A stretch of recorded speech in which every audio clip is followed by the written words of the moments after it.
Mark, the 7th chapter, 24th to the 29th verse.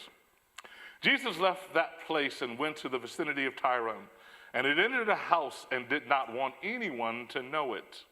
Yet he could not keep his presence secret. In fact, as soon as she heard about him, a woman whose little daughter was possessed by an impure spirit came and fell at his feet. The woman was a Greek, born in Marin, Phoenicia. She begged Jesus to drive the demon out of her daughter. First, let the children eat all they want, Jesus told her. For it is not right to take the children's bread and toss it to the dogs. Lord, she replied, even the dogs under the table eat the children's crumbs. Then he told her, for such a reply, you may go, and the demon has left your daughter. The word of the Lord. This week, when I found out I was going to preach this week, a convergence of things happened. Because that's how God works sometimes. You see, at St. Andrews or in any ministry, whenever we're talking about what we're doing, I spend a good bit of time talking to people from the county or from agencies who say, oh, you're just another nonprofit agency. And we're like, nah, you don't quite get what we're doing. We're not just meeting a need, because that's what agents do. We don't just respond. We actually have something that we're trying to tell people about life, bringing folks into a community, a beloved community, and saying God's intention is that we work differently. So we're at the one thing we do meet needs. We meet it in the food pantry.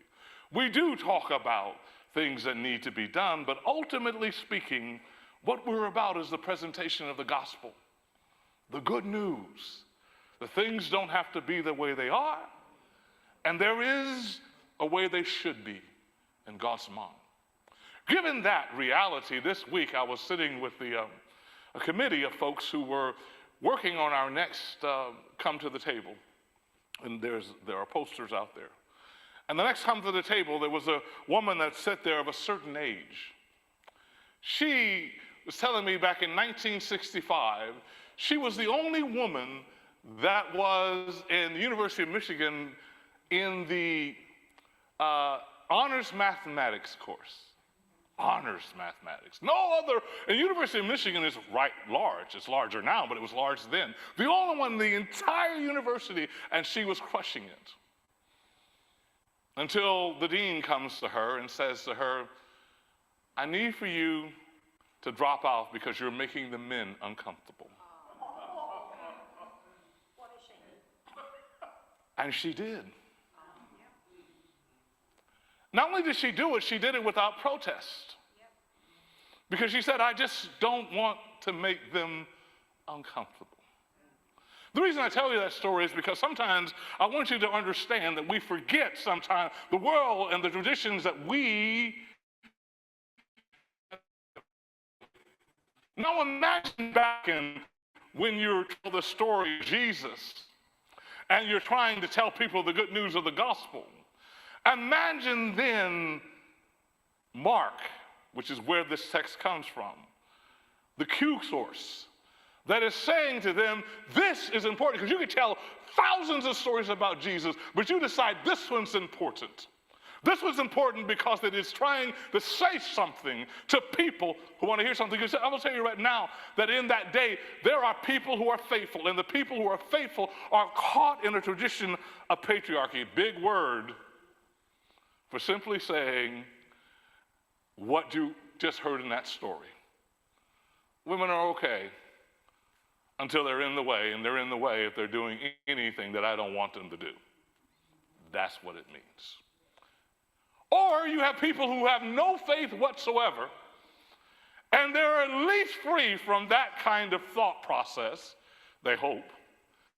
And why would you then want to jump into faith if that's what faithful people are telling you? And then there's this third group of people who actually know nothing about it whatsoever.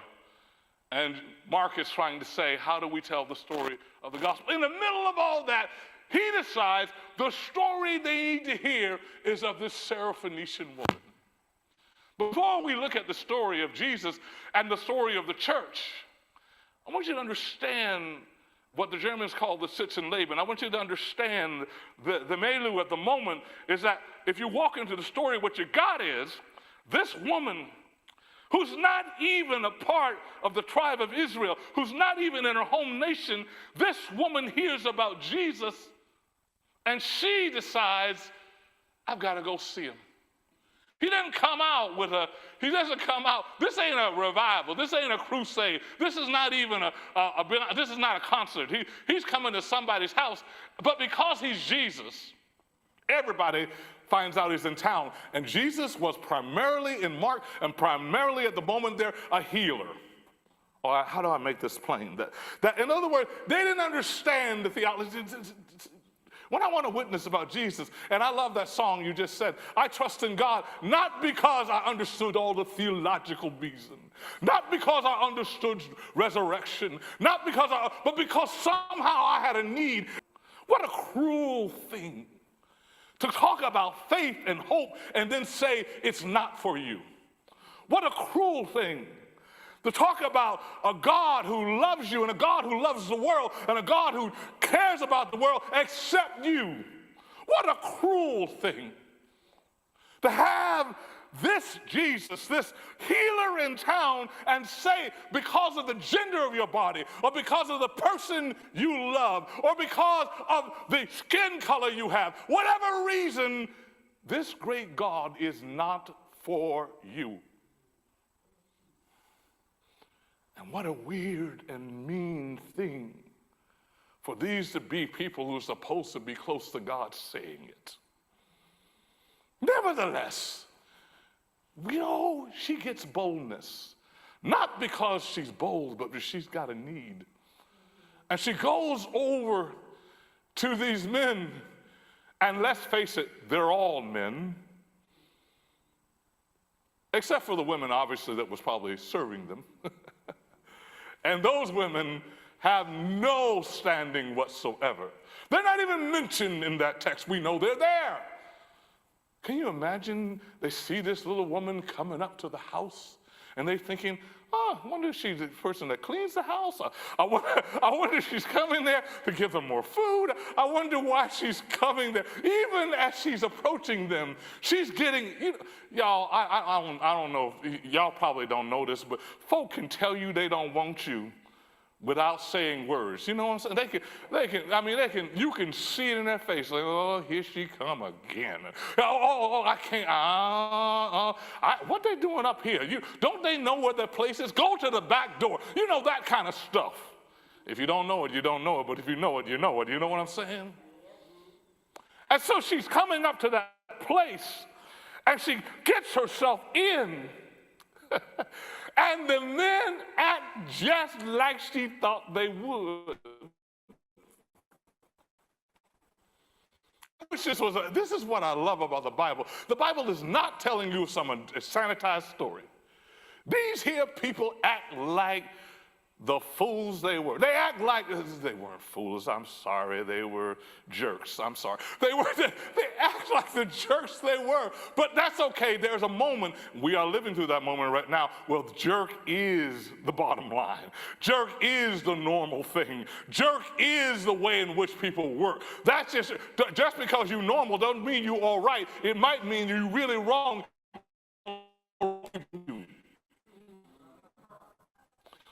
So don't get to normality, or the crowd does not define what's right. And so they come and the other retellings of the story, it's even more dramatic, that they look at her and they said, why are you here? You're not supposed to be here. And she did what every woman does, which is she has selective issues. She was like, I ain't gonna hear that. Okay. It's not that she must not hear me. Yeah, I hear you. I'm just talk to the hand.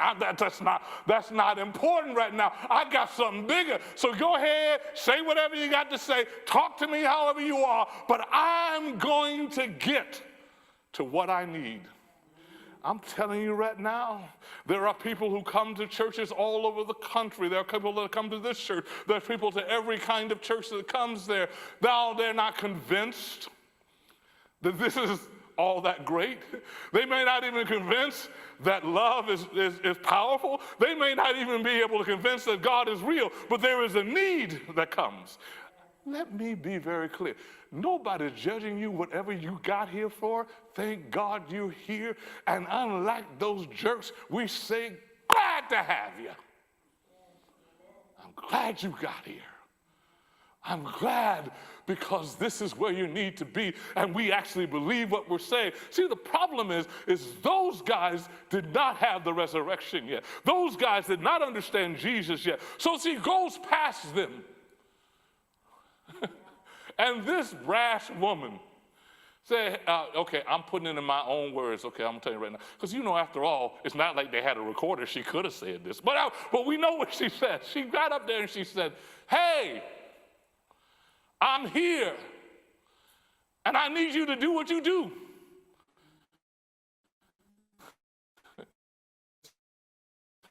I didn't ask you to do anything special for me. I just want you to do what you do for everyone. See, this is weird to me, that when people are different, when they ask for what everybody else has, somehow they're asking for something wrong. Somehow they're asking for more. All they're asking for, whatever you do for them, do for me. I'm not asking for you to have favoritism. I'm just asking that if you heal their son, heal my daughter. I'm just asking if you heal the blind person, heal my blind person. I'm just asking you to be the same God for everybody. This is, I'm going to say this. You at St. Andrew, you know I'm going to say this. This is the weirdness about this thing over DEI and whatever. There's this presumption that somehow that people who are different than whoever you are asking for something special when all they're doing is saying, no, I just want all of this promise of America, all this promise of I just want it for God. Now you're beginning to understand her dilemma. She's DEI, and they don't want her no more. And so Jesus, now the dudes have been jerks, but certainly Jesus should be different. I know. When she talks to Jesus, Jesus looks at her and says, wait a minute. Maybe the dogs, and by the way, I love how the men have tried to interpret this text and make it less harsh than it was. It's because there are men translating it. Because every woman go, oh, no, he didn't. But the women are like, well, maybe he meant little dog. As if somehow calling you a little dog is better than calling you a big dog. I mean, you don't understand all the translation stuff folks try to do. The reality is she experienced it because from the beginning of this text, here's the weird thing, that the entire text is not told about Jesus, it's told about her.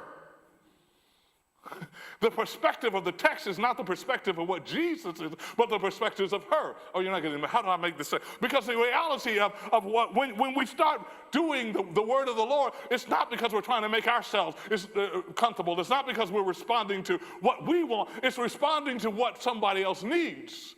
And so when Mark is talking to this story, or making the story, he's actually speaking to the people who need to hear the story and say, look at that. You can encounter Jesus, and the first thing you think of Jesus is, oh, what a jerk. I know y'all who love Jesus, y'all don't like this, but basically, there's a lot of folk who've been in the church and who've come to the church who've encountered faith in Jesus as jerks. Y'all like, ask anybody who was told for a long time they couldn't be ordained because they were gay. Jerks. Ask anybody who was told for a long time that you could go to Negro heaven, but you couldn't go to real heaven.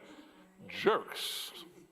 Let everybody who says, every woman who could do everything in the church but preach, jerk. And they said, that's the faith, which is one of the reasons people don't come to the church. They're like, if that's the church, if that's God, if that's who God is, why would I come to a place like that? And Mark says, this is why I'm telling you the story, because we need you. We need you. One of the things that we've done and thought about in our faith is that somehow to be in the church is to never question, never push,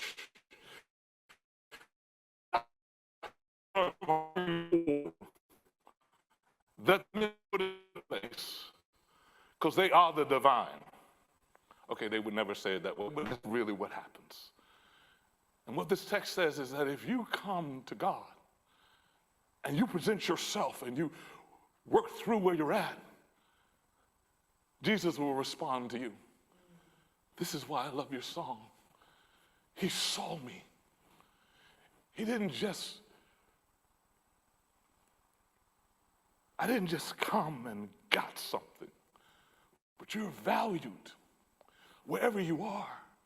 You're valued with all your questions and the things that someone else says that you shouldn't have. Your value with all your anger, your value with all your love, your value. You see, that woman's story that I told you at the very beginning, what she says, the thing that disappoints her in the years now is not the dean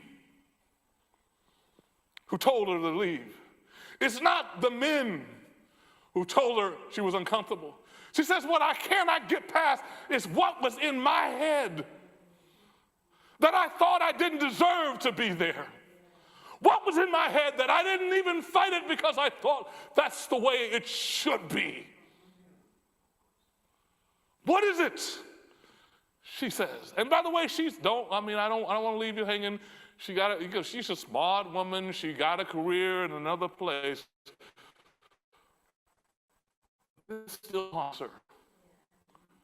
And the reason it haunts her is not what they did, but what she had to believe about herself to let it be done. And she realizes where it comes from. She told her dad went, well, I'm very proud of you for just leaving. Because that's what they did. This is not that home. This is not that place. This is not that church. And this is not this testimony. Because when she says to Jesus, yeah, I heard you. But dude, I'm talking about my daughter. And you know what? She deserves to be healed. And he immediately said, that's the gospel. Of course she deserves to be healed. Forget about tradition. Forget about the way we do things. Forget about what makes us comfortable. She deserves it because in your humanity is the image of God. And whoever you are, you deserve a place at the table.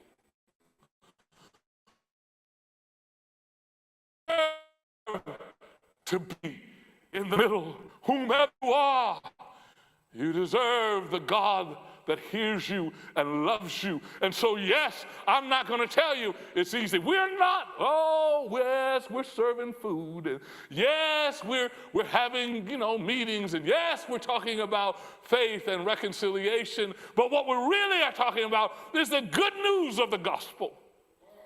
That in Jesus Christ, we're not only forgiven, we're accepted, we're loved, and we're worthy.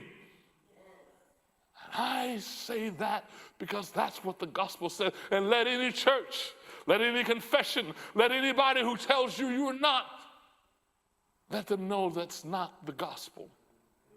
And anyone who tells you that you have to have it together before you get to the table, that's not the gospel.